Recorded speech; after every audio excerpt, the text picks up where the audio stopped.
Okay, hi, my name is Adam Jaffe, and I'm doing my speech on Javier Zavala's speech on gun control. His major claim was that an increase in handgun restriction is beneficial to the state of California.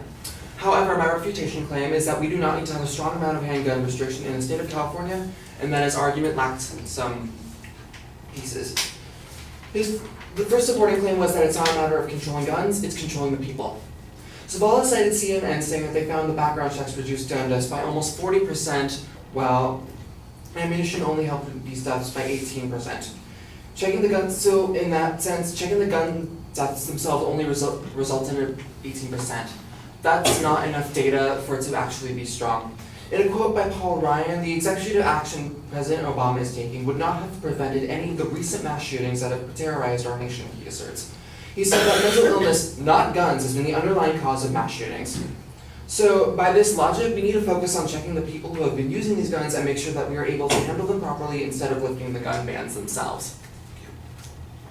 My second supporting claim is that using rubber bullets makes no difference and whether guns themselves kill people.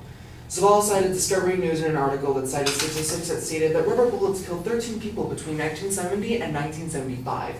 He used a subclaim to push the idea that we can restrict people by forcing them to use rubber bullets.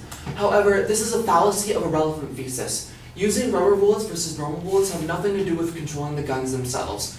But it doesn't really matter which bullet you use because even so, the person is still going to get killed.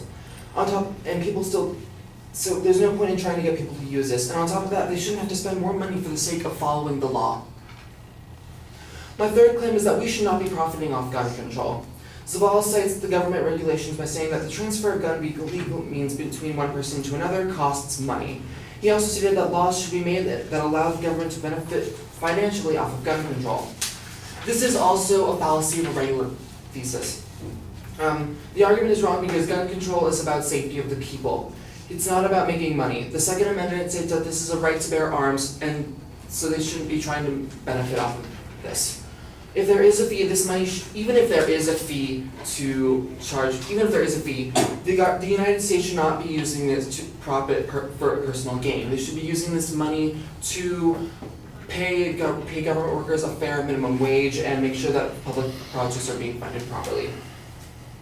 In conclusion, Javier Zavala's argument on gun control is flawed because we need to focus on background checks. Rubbers will still kill people, and the right to bear arms should not result in a profit. And his claim also states his argument was also wrong because also needed work because he used improper data and he used a fallacy of a relevant thesis. Thank you.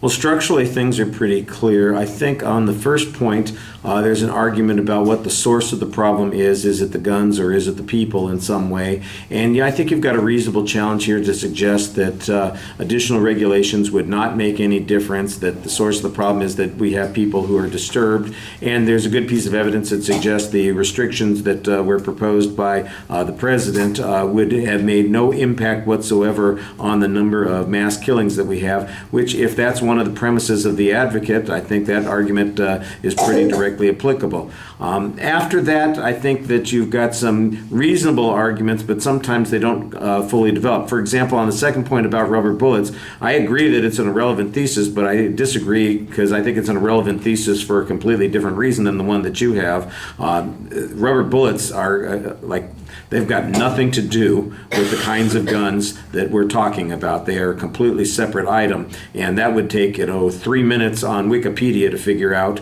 and I think that would be an easy way to address that argument, and that's why it's irrelevant. Your argument, I think, just actually perpetuates the notion that this has anything to do with that point. I don't think it really addresses the issue. On the third point, I think that there's some reasonable challenges being made here. But I don't know that, to me it sounds like it's a value argument, that who should be benefiting from whatever the regulations are, the taxes are on this particular situation. And I think both speakers kind of go off on a tangent on this one, so I'm not exactly sure that it's a very strong argument for either side. I did like the summary, though, that you had at the end of the presentation. All right, thank you.